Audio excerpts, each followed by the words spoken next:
No one saw him coming. Certainly not the nation's entrenched political class. To them, he was one part clown and one part petty tyrant. They mocked his hyperbolic way of speaking. To him, everything, from his supporters to his family, was very, very great, the best, the most, and warned that if he somehow got elected, it would be the end of democracy. But they didn't really think he could win, so they continued to campaign at a leisurely pace and rely on the sycophantic media to present their candidate as inevitable. He, on the other hand, campaigned furiously. Knowing that the press had it in for him, he set up a series of mass rallies all over the country. His fans came out in droves to see him. They were working-class folks, and they felt that the elites had pushed them around for too long. In him, they found an unlikely messiah. He wasn't of them, but he seemed to understand their frustrations and, most important, offer them some sort of nostalgic promise. He could make the nation great again. Besides, the rallies were such good fun. He was funnier than anyone ever gave him credit for, and he mocked his political rivals mercilessly, commenting on their looks and ridiculing their weaknesses. Still, no one seemed too worried. There was no way, they thought, that Menachem Begin could really win the election.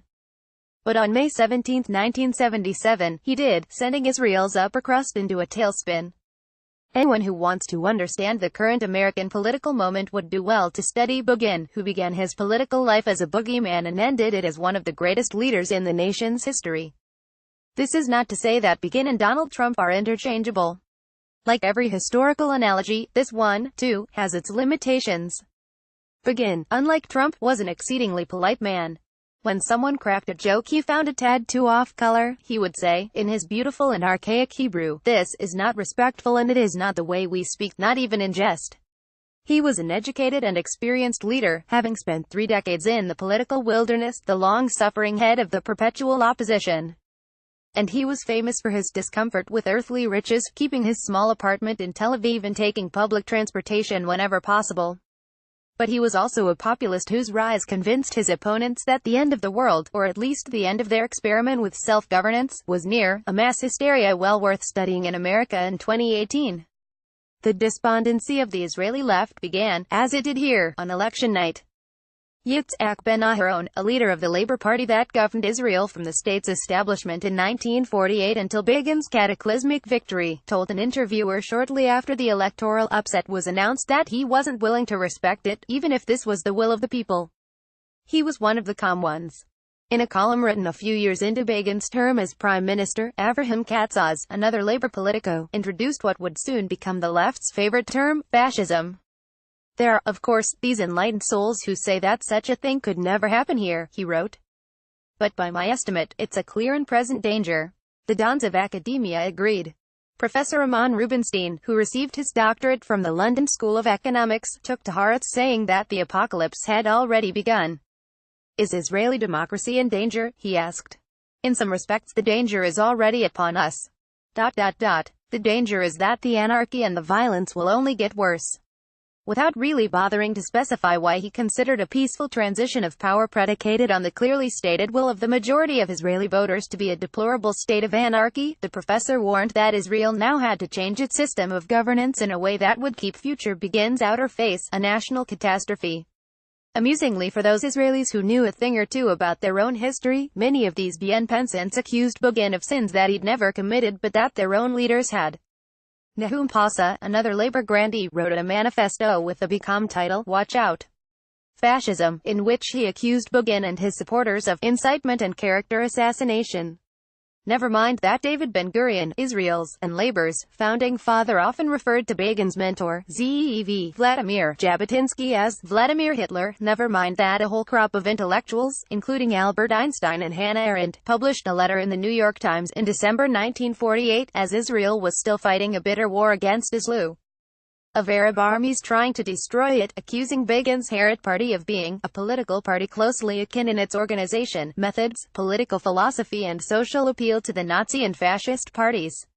Never mind that the left perpetually accused the right of being terribly violent, even when it was Ben-Gurion who had ordered, and Yitzhak Rabin who had executed, the attack on the Altalena, a ship carrying weapons and fighters for the Irgun, the pre-state underground fighting force led by Begin, killing 16. Violence, incitement, incivility, these were forever Begin's faults, never those of his enlightened opponents. Like Trump, Begin reveled in the political fight. Confronting his opponent, Shimon Peres, in Israel's first televised debate, Begin was merciless, taunting his rival's every statement and looking not at Peres but at the cameras, speaking straight to the millions watching him at home. Walking out of the studio and seeing the younger Peres remove his makeup, Begin stopped and said loud enough for Peres to hear, "Oh, look how pretty he is." The left took the bait. Instead of offering an alternative to Begin's policies, they focused on his personality, and, increasingly, on the personalities of his supporters. In 1981, with Begin up for re-election, Labour recruited Dudu Topaz, then the country's most popular stand-up comic, to warm up the crowd at its massive rally in Tel Aviv. "It's a pleasure to see all these good people," Topaz noted smugly on stage. "It's good to see that there are no chachim here to violently break up this rally." The word was a loaded one that referred to young males of Mizrahi descent, darker-skinned Jews who hailed from Morocco, Egypt, Tunisia, Lebanon, and elsewhere in the Middle East and who overwhelmingly voted for Begin. These Israelis, to Topaz, were cut from an inferior cloth, and he went on to denigrate them, arguing that they're cowards who didn't really serve in the army and liked Begin only because he was a chicken hawk like them. Begin responded by convening a rally of his own at the exact same spot a day later. He repeated Topaz's racial slur, and then told his supporters of two Argun warriors, Meir Feinstein and Moshe Barzani, who killed themselves in their jail cell rather than be executed by the British police. "They fastened the grenade to their hearts," Begin said emotionally, "and they pulled the pin. An Ashkenazi Jew, an Iraqi Jew, they were Jews, brothers, warriors." Begin won re-election.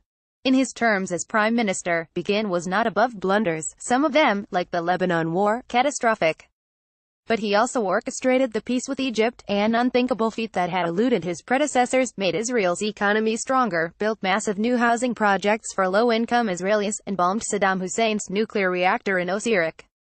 Not that the opposition stopped to give him much credit for any of these achievements. No sooner had Israel's F-16s returned home from their momentous task than Peres and other labor officials rushed to tell the foreign press that the bombing was a mistake and a needless provocation. Thankfully, not everyone agreed. Shortly after the conclusion of Operation Desert Storm, U.S. Secretary of Defense Dick Cheney sent a gift to David Ivry, who had served as the commander of the Israeli Air Force at the time of the bombing.